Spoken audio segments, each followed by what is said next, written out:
I launched a website which was catered towards Scottish whiskey. Um, Amazing and and surprising. Yeah. yeah, and it wrote the entire website in a matter of a day, like all the content that would have taken me months to write. And you get it live? Yeah, it's up. Oh my God, let's have a look. But I did go for the American market, and you know why? Because Hustle GPT or Chat GPT 4 suggested the American market was a more lucrative option. This is insane. And this was launched. I'm not kidding you. The whole thing within 24 hours. This is something that would have taken a long time before. What?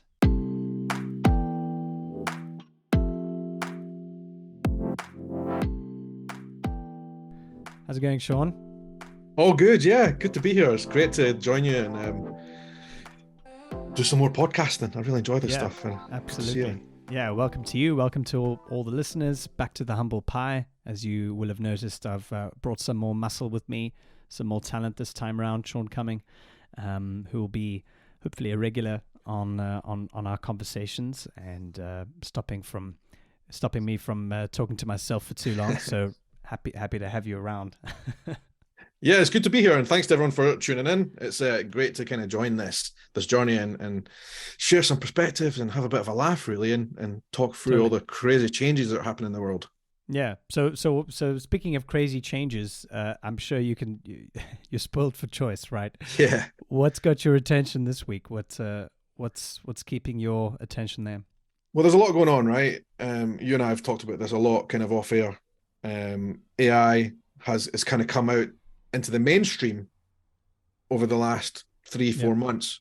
I kind of started to use it, towards the end of last year, playing around, and then nowadays thinking about my day job and really wanting to be a practitioner, even if it was something we weren't actually using in my day job necessarily. I was doing a lot of experimentation with AI and ChatGPT in particular.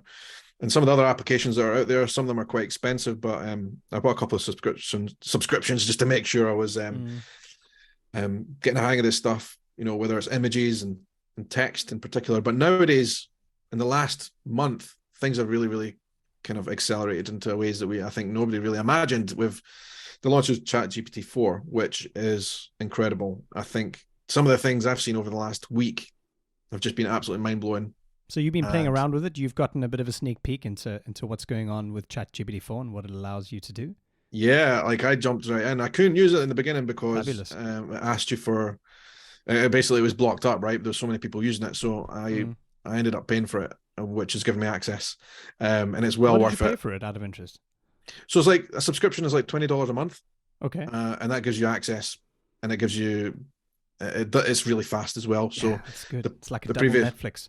Exactly. And I don't know, one of the things that I saw kick off in the last week, which has been totally amazing to see, I don't know if you've seen this on Twitter. There was a guy called Jackson Greathouse Fall from the States. He made a post on Twitter last week, roughly about a week ago, and he started off with about 3,000 followers on Twitter, right, at this time. And he made a post saying, I've just got ChatGPT 4. It is going to be my boss. I'm going to invest $100 and it is going to decide what we do with it to make the most amount of money as fast as possible. Yeah, I did see that. Yeah. I forgot the name, but I followed the whole story. Yeah. So the hashtag was Hustle GTP. Yes. GPT, rather. Hustle GPT. It's a bit of a tongue twister, right? But the premise of this thing was the guy said to ChatGPT 4, I've got $100. I'll do whatever you tell me to do. And it suggested a number of things, but what it landed on was an affiliate marketing website where he was going to launch.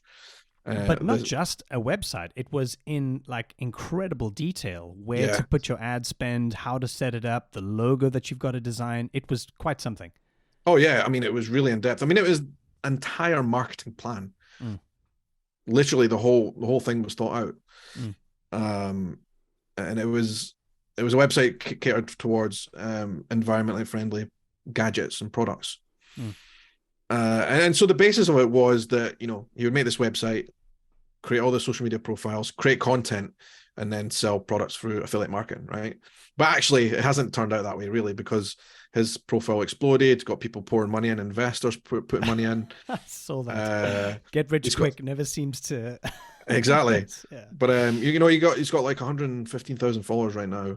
He's Wow. launched a side project off the back of that. But then also off the back of that, there's like hundreds of other people who have done the same thing off the back of it using the Something Hustle else. GPT hashtag. And I did the same thing as well, by the way, just to experiment. Yeah, yeah. I launched a website which was catered towards Scottish whiskey. Um, Amazing and and surprising. Yeah. yeah, and it wrote the entire website in a matter of a day, like all the content that would have taken me months to write. And you get it live? Yeah, it's up. Oh my God. Let's have a look. What's it called? Yeah, go to whiskeyard.com. Whiskey with an E or without the E? So I've got both domains, so whichever one you choose is going to go there. Whiskey. Oh, But I did go for the American market, and you know why? Because Hustle GPT or Chat GPT 4 suggested the American market was a more lucrative option. this is insane. And how much? And the golden question: how much was kind of dictated by ChatGPT? So I think in other people who have done this, they have basically said, you tell me exactly what to do, and I'll do it no matter what. But I didn't really want to go down that route. I wanted to do something that I kind of knew a little bit about first of all. Right. Yeah. So I suggested the whiskey theme because then I could kind of talk to it, right? No way. Look at this. And yeah, I mean, it's the whole lot. Like literally, it wrote the whole lot. It told me about drop shipping merch. It told me which affiliate programs to sign up to, the whole thing. And this was launched. I'm not kidding you. The whole thing within 24 hours. This is something that would have taken a long time before. What?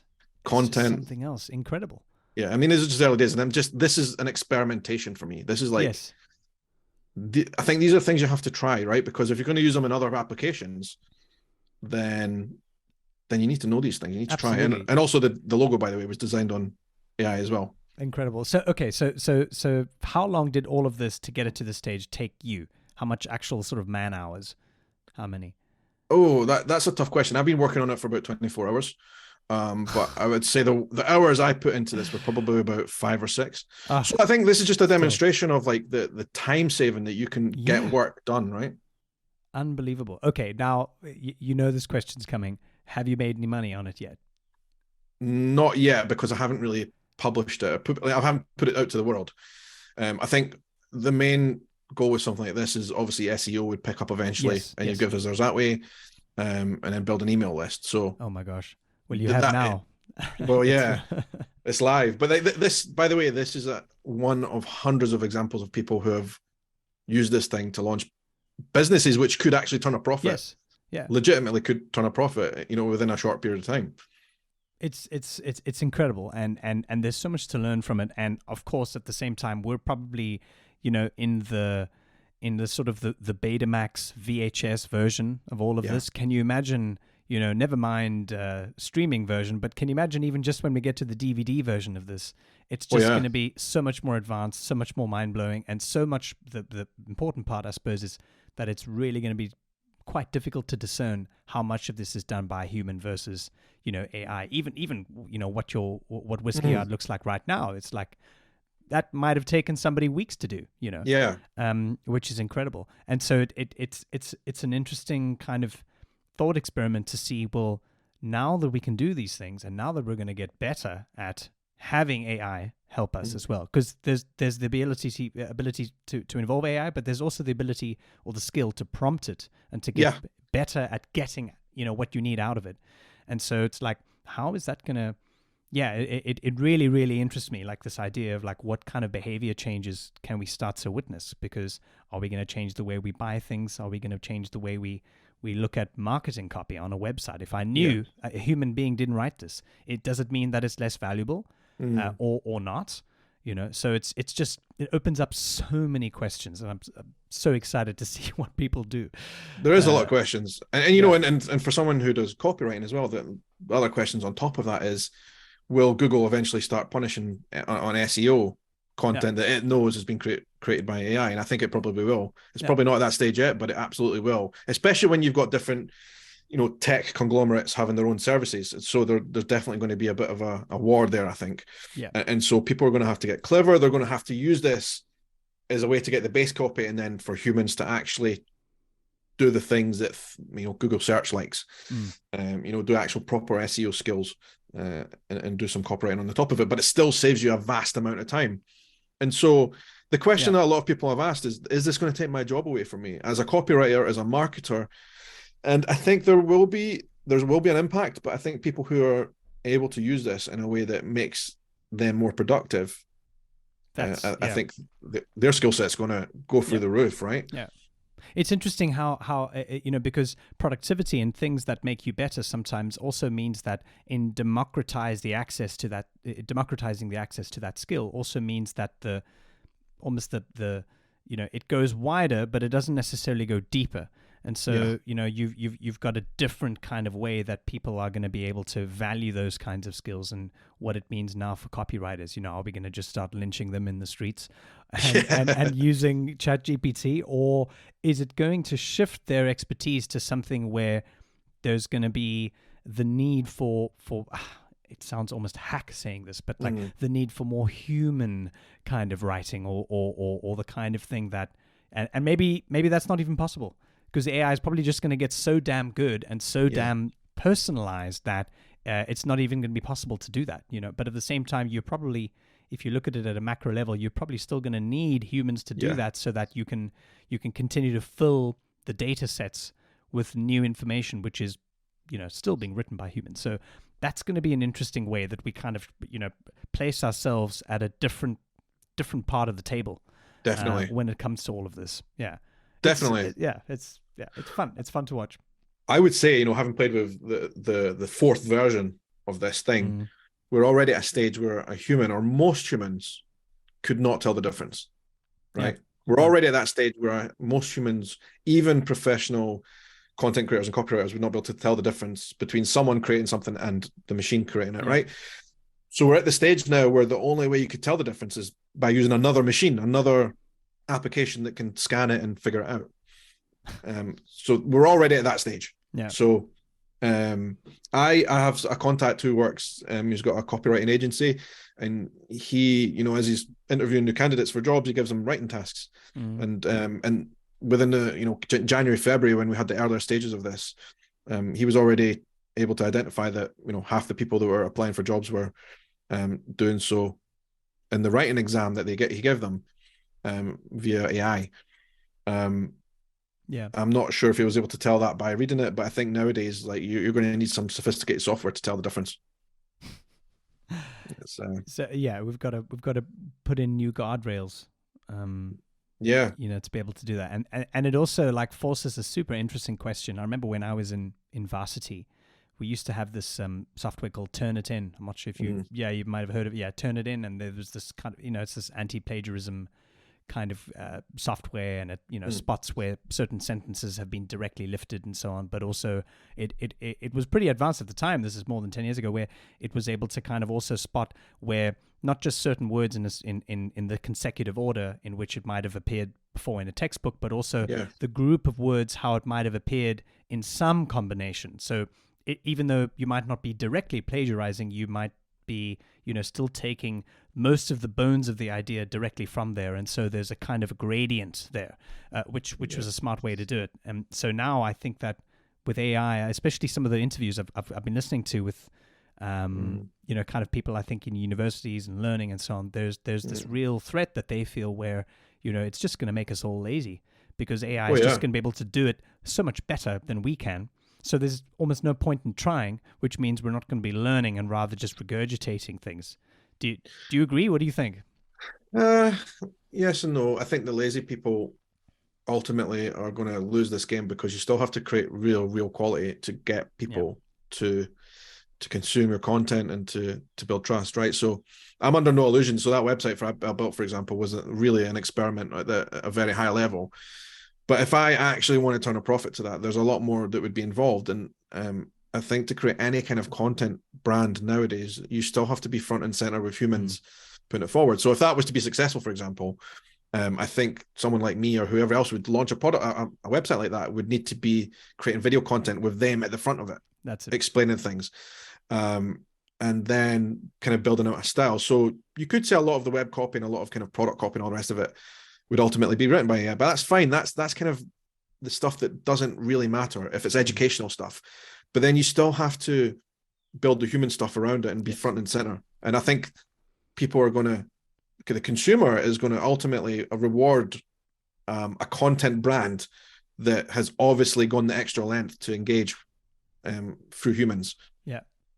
So this is the interesting thing, right? And the part that really excites me in a way, because it also shows that there's a real door of opportunity here, is that as these tools get better and more sophisticated and also more broadly adopted by people and how they use them and make money with them and so on, is that there's I think there's going to be an increase in the need for that kind of human touch, whatever that might end up being. And obviously it's often going to be quite context specific, but the kinds of things like building a relationship, establishing a bond of trust, being able to kind of understand, body language and certain very human signals in the way that people communicate, what they purchase, what they're interested in, how they make decisions. Decision making, that's another one.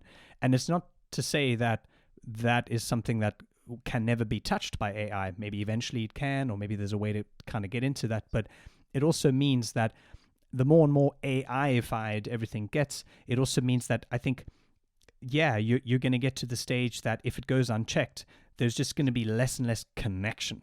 And I don't want to sound all hokey and kind of kumbaya, but we are beings that thrive and require connection. We absolutely do. Look at us working from home. We're on Zoom calls more often. We're on, that's just how it happens, because we need to see faces. We need to hear voices. We need to feel an embrace of some kind. And it's, essential for our psychological development. So, I'm really interested to see how, we, in the context of what I do, and often kind of looking at storytelling and connection and problem solving, and those are really like superhuman-ish, humanesque rather, kind of skills and things that we do. And I think that AI is probably going to push us to invest more on that side, the side of empathy and honesty and building perspectives and crafting, and also, like you said, creating content and art. I think that that's going to end up mattering more. People are going to sort of be pushing themselves in that direction. Oh, absolutely. I think right away we are going to be swamped with content. Everybody's going to be swamped with content already, more than they are, right? But there is going to be winners and losers from that. There's going to be people who are lazy and are not putting the effort in and using AI to, do the whole thing. They're not going to win ultimately. People who do put the time in and showing empathy and caring about the people who are consuming their content, those are the ones that are going to win long term. I think they're the ones that are going to build actual, real, solid businesses out of this. And I think it's going to be those who use AI to do the grunt work that would have taken a long time otherwise, but doesn't necessarily add massive value. That's it. Or might not necessarily be their strongest skill set, but they still put their front foot forward as the kind of face of a brand, and are adding that value, the human value on top of it. Yeah. So what you're saying is that we don't need to murder our video editors and copywriters with a serial box just yet. No, not yet. But I would say that we need to hire those who can use this to their best advantage. That's it. Yeah, exactly. Yeah. And I heard this thing from a guy on LinkedIn the other day. He's this really interesting, flamboyant American dude called Jonathan Palmar. He's got some incredible content. Check him out if you haven't heard of him before. And he talks about, even though he was talking about something a little bit separate, he was talking about having an insight and having an experience that people aren't able to kind of find somewhere else. He called it ungoogleable. Something that is not able to be found in traditional data sets of the way that it's currently kind of indexed, in the cyber world. So whatever we do and whatever kind of skills we continue to build as humans, and the future of our work and the future of our experiences, it's probably going to be moving towards the kinds of things that are ungoogleable, the kinds of things that are not going to be readily found everywhere, but rather, more sort of abstract questions and more abstract experiences that you can't, just sort of throw into ChatGPT and expect a coherent answer. Absolutely, that makes so much sense to me. And if you think about a piece of content that you might have consumed over the last year that's went viral, that's really resonated with a lot of people, whether it's video or whether it's even written content, those pieces that have really resonated and went viral have always been some kind of human story, or 9 times out of 10 have been, right? And so that's something that I think AI will really struggle to replicate. And so I think the consumer, people will ultimately gravitate to human stories and that kind of really in-depth emotional stuff. Yeah. But it's fascinating. I mean, even the guy who created this Hustle GPT movement, for example, I mean, the story behind it was about AI, but ultimately it was about his journey as a person creating a business and launching it. Right? Exactly. People bought into his story as a person. Yeah. So it's kind of meta that way, but it's really interesting. I think we've got so many things to learn in this space, and we're at the very beginning, like you said. And wow, I don't know where we're going to be at the end of this year. I don't know.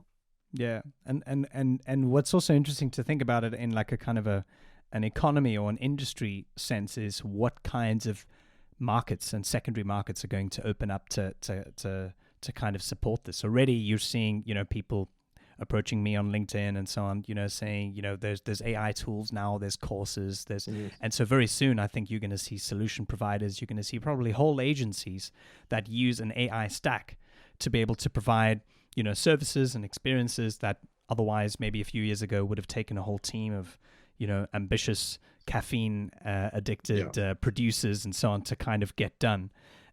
So yeah, the shifts are going to be really interesting. And the way we shift with it, I think, is even more interesting. Yeah. So yeah.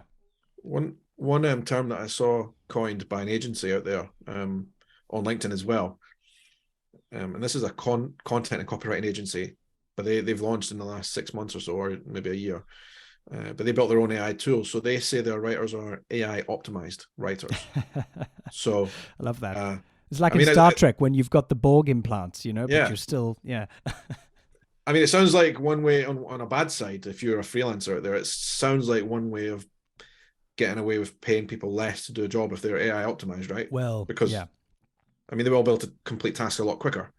Yeah, that's the thing that scares me a little bit, where it can kind of be this very convenient, excuse where, well, AI can do it, so that means, you can afford to get 50% less, every month because I can just get something else to do it, At the same time, that does, once again, like I said, provide an opportunity, a window to kind of jump through and to see, well, how else can I improve? Where else can I get that, how can I earn my keep? But it also means that in the interim, there's going to be a bit of pain, absolutely. Yeah. And on the flip side, right, if we were to be totally transparent and probably a bit empathetic towards small businesses who might have launched, recently and maybe don't have a massive marketing budget, it gives them access to a really powerful marketing department for like no money.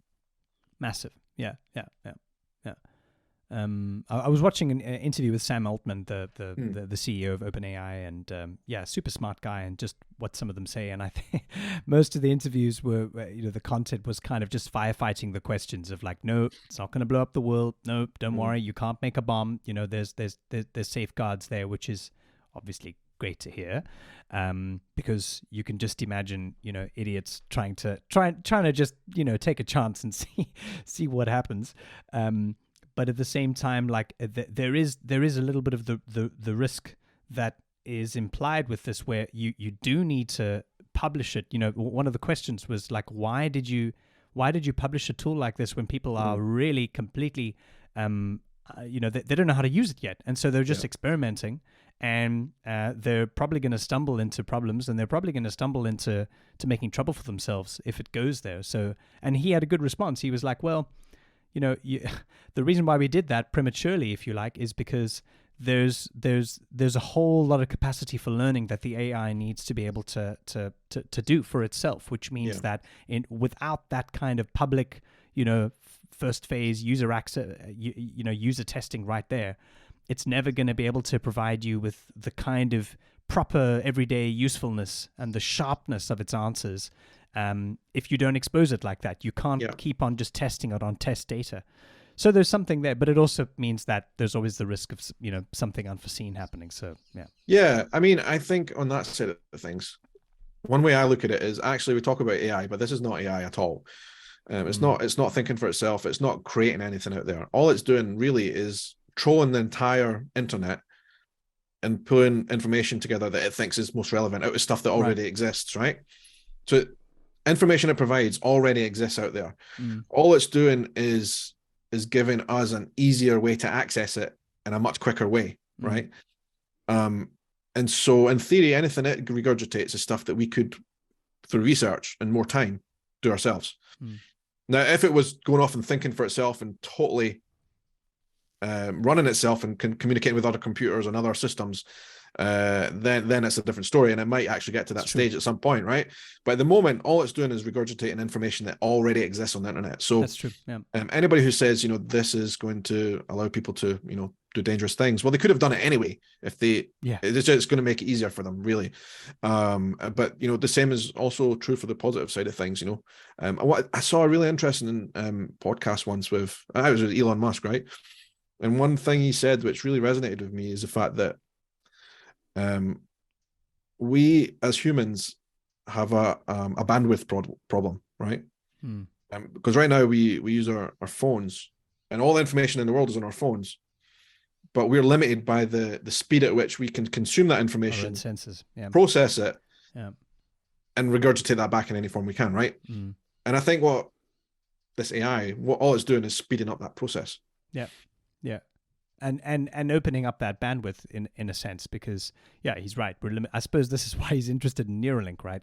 Because he's trying to physically change the bandwidth, but at the same time we're constrained by our senses. That's also what provides us with the ability to tell stories and to have that uniquely human experience. It's like the kind of if there was just blackness, then in the night sky, the stars wouldn't be beautiful. It's that kind of thing. So it's almost like the limitation provides us with something unique.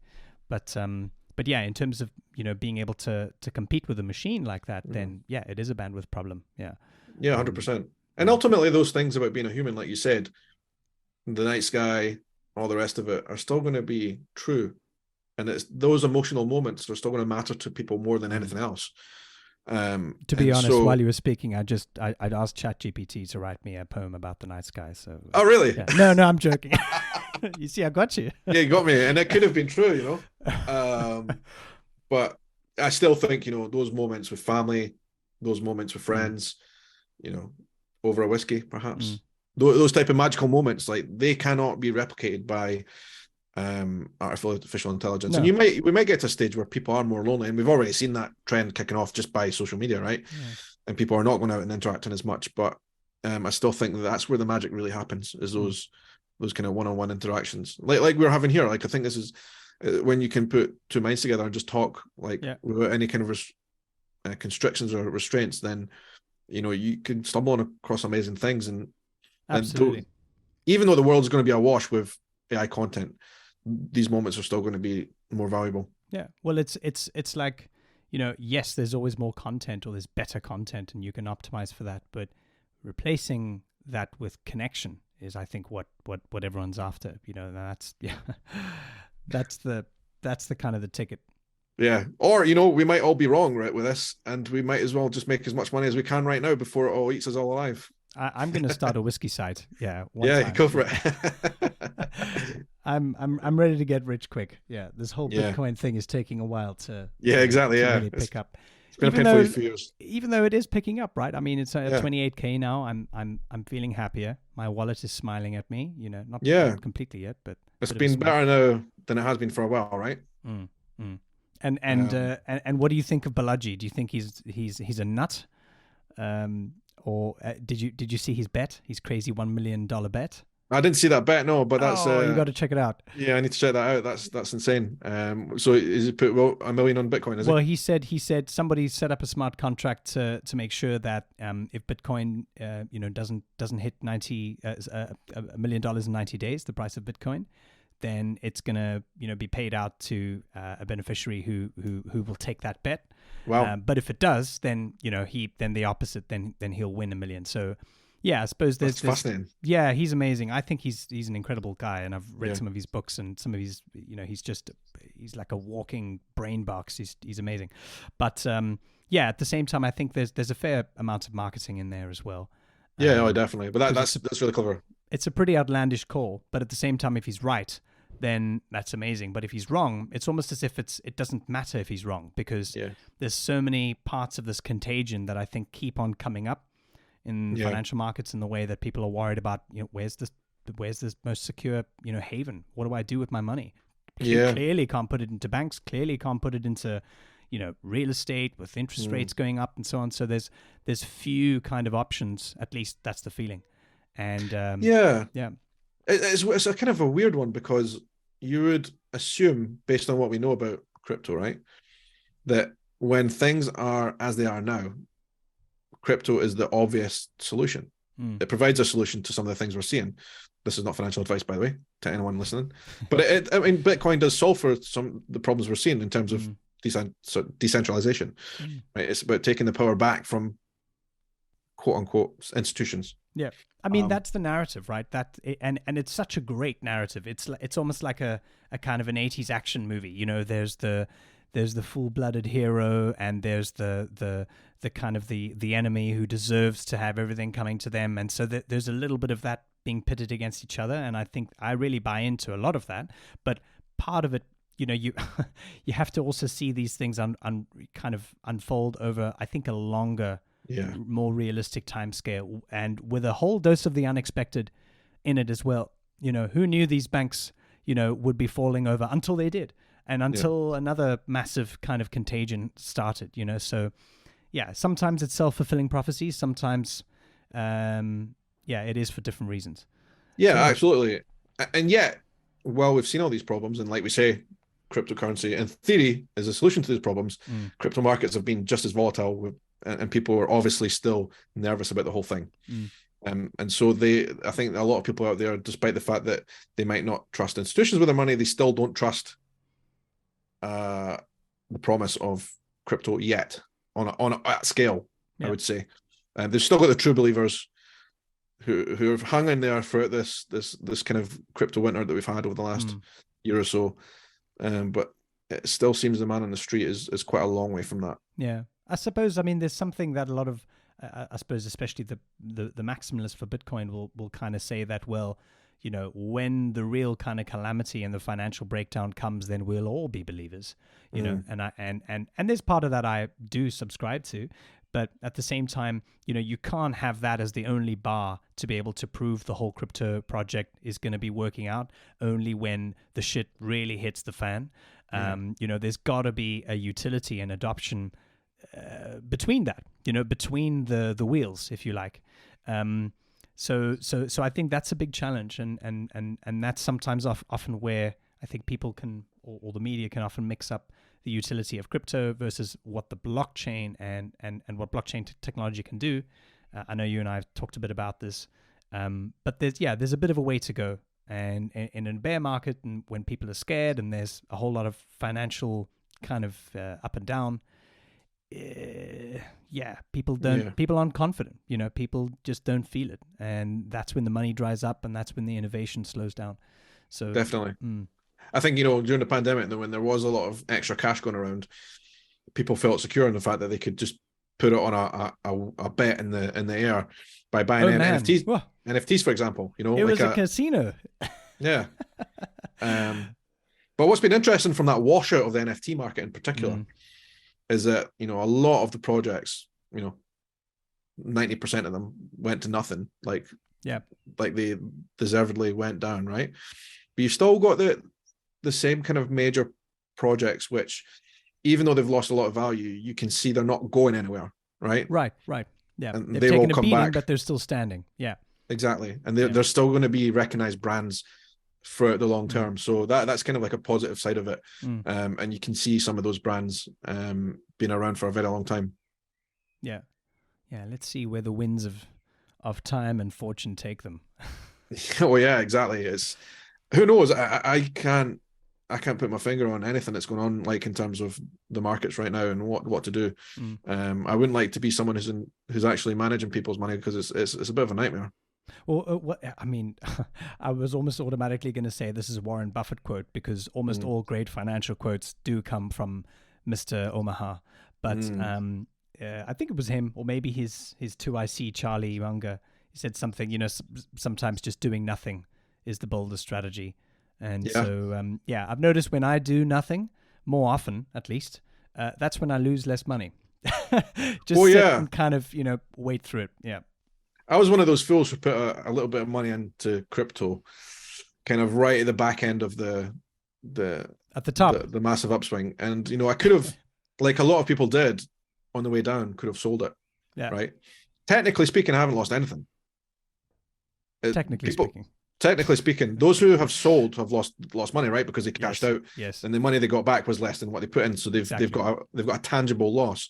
But because I haven't sold, technically I haven't lost anything yet. And that's the thing. Winning. So ultimately, if I was going to say I'm not going to touch that for 10 years, that at that point, then you can kind of figure out your wins or losses.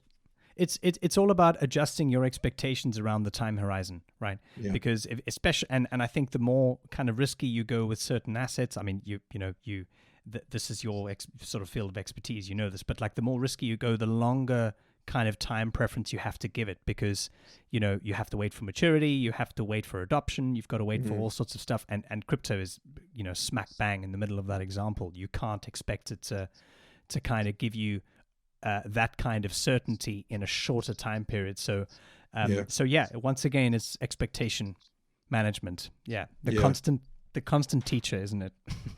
Yeah, definitely. And time is a big teacher. Like, I think if you thought 3 years ago, 5 years ago, the most exciting companies in the world were big technology companies, right? They were doing so much innovation, and right now that looks like a really dangerous ship to be on. Yeah. And it feels like it's just part of the furniture. It feels like, I thinking about Google or Apple is, that gives me the same amount of excitement as, going down and visiting the postman, and it's just, it doesn't carry the same kind of sparkle as it did. And that's, I suppose, how fickle, but at the same time, how important consumer sentiment is, right? Yeah. And one thing I have noticed actually I kind of started my career just before the previous financial crisis that we had in 2008. And so I saw what that was like. It was a tough period, but one thing I noticed kind of in the year after all the meltdown and things kind of started to level off and kind of look like they might be going back up again, there was a heck of a lot of innovation and startups popping up. That was at the time where, I lived in London at the time. East London became a kind of a hub for all these really innovative small companies that were building technology and software that was going to change industries. And I'm really interested to see whether we're going to get the same kind of revolution at the back end of whatever we're going through right now. Because what happens is you get a lot of people who get flushed out, they don't have a job, they might have a bit of money, and they either have to start something themselves or they have to get a job which might not exist. And that's why you get, I think, a lot of this innovation coming through. And so it'll be interesting to see whether we see a new wave of startups. Will it be in, maybe they'll kind of follow the AI route? I don't know. It'll be interesting to see. And also where it pops up, because you've got these little hubs. You had it in Silicon Valley, maybe in the 90s you had an amazing kind of Asian revolution as well. And I think in a way, I think we're probably going to see a lot of that in what you can call kind of developing and third world countries. There is definitely going to be a renaissance there of additional investments. I suppose India and China are kind of top of the list. I'm quite bullish on India. Absolutely. 100%. India is. Yeah, this huge talent, massive population, a very young population as well. A lot of, obviously the kind of the outsourcing model was pretty much practically born there. And so there's a huge amount of kind of, ammo in the war chest when it comes to India and what's going to happen there in the next decade or two. It's interesting. Well, I know like India, I kind of follow it. I've never been there and I don't know in depth about the place, but it is exciting based on what I've read. But I do spend a lot of time in Brazil, which is, part of the BRICS nations, right? Exactly. My wife's from Another there. Great one. Yeah. And I've just been out there. And when you go to a place like that, it's, first of all, it's a really young country. There's a lot, like, I think in some of the Western countries, like we seem quite old and past it. But when you go to a place like that, it's young, it's energetic, right? Yeah. And then when you see the way that they conduct business there, everything is optimized to be mobile first, technology first, wherever you go. And there's like so that many. in Africa too.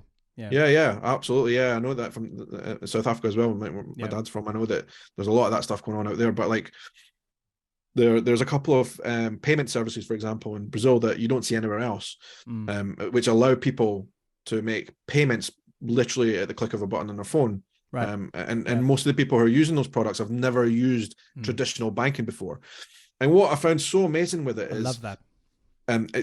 So you get a lot of street vendors in Brazil, people who sell all kinds of stuff. You'll get someone who will walk past you and they'll be selling accessories for your phone. You'll get somebody who'll come past and they'll be selling you cheese on the beach or cold drinks, beers, whatever. That economy used to be a cash-based economy, 100%. Now, I was just there last week. Yeah. These guys accept on their phone, and you can pay on your phone with whatever you're doing. And it's amazing. Like, it's a cashless economy, and it's also allowing people who would have been cash-based in the past and maybe didn't have access to digital products. But I was amazed to see all these street vendors who are really unsophisticated businesses actually being probably a lot more technologically advanced than many small businesses are in somewhere like where I am now in the UK. Yeah, incredible. Yeah. It's that leapfrog. I remember speaking to someone a couple of years ago who was describing a very similar effect, but in the impact of like telecommunications, and some of these guys have been putting in, kind of the first telecommunication systems in Africa in the 80s and 90s, and how, the kind of what was perceived to be something where they were kind of lagging behind the rest of the world has actually been something that has allowed them to leapfrog the very next step, which was, LAN and kind of Wi-Fi and so on, whereas now they're just going straight to fiber optics, and straight to mobile money, all across Africa was and is just still a massive, instant cash economy. A lot of interesting parallels to Bitcoin and the crypto project as well, which is cool. There's something kind of immediate, and there's a bit of a different sense of trust there, because often in these countries, unfortunately, they also share the similarity of having quite unstable currencies, sometimes unstable governments, and so on, right? So I mean, I come from South Africa, I know what that's like. So there's such a massive potential for these BRICS type economies to really leapfrog and to offer citizens and other people some incredible alternatives. 100%. It really shows how technology can make people's life better. So on the one hand, you've got all these little mini entrepreneurs who are now totally digital and earning money at the tap of their phone. And then on the other hand, another example I think is quite interesting is, here in the UK, for example, to go and see your doctor, your GP, your family doctor, use different terms around the world, but it can be quite a convoluted process here. You have to phone a physical person. You might be waiting in a line and it takes forever and it's annoying, and it actually puts a lot of people off even bothering calling their doctor, right? Whereas in Brazil, it's 100% WhatsApp based. You can send a WhatsApp to your doctor or your doctor's receptionist and get booked in for whatever it is on your phone. And like it removes these barriers, right? That's what you call customer centric. I mean, it just is. It's not just. I think maybe some people might, feel that if you move away from what feels like that legacy kind of thing of insurance and healthcare and doctors, it's got to go with the same kind of rigid, gray, librarian style processes of things being slow and, it's going to take 6 weeks. Why not? Why not offer a service like that, which people need clearly, at the level where you'd, at the same kind of, in the same style that you'd order a pizza? It's where people are. You're meeting them where they need to be, where that demand is. So it's brilliant.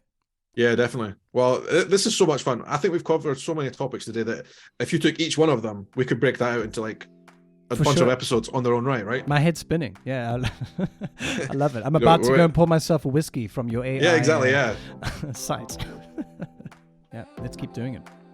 100%. Looking forward to it.